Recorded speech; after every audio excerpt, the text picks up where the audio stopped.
नमस्ते अध्यापिका जी, मेरा नाम विहान है।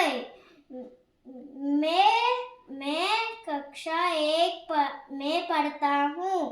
मैं कविता का नाम आहा टमाटर वहा टमाटर, आहा टमाटर बड़ा मजेदार, वहा टमाटर बड़े मजेदार, आहा टमाटर बड़े मजेदार, वहा टमाटर बड़े मजेदार।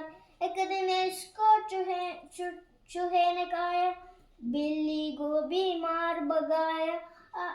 एक दिन इसको चूहे ने खाया, बिल्ली गोभी मार भगाया। आहा टमाटर बड़े मजेदार, वहा टमाटर बड़े मजेदार, आहा टमाटर बड़े मजेदार, वहा टमाटर बड़े मजेदार। एक दिन इसको चूहे ने खाया, हाथी गोभी मार भगाया। आहा एक दिन इसको चूहे ने खाया, हाथी गोभी मार भगाया।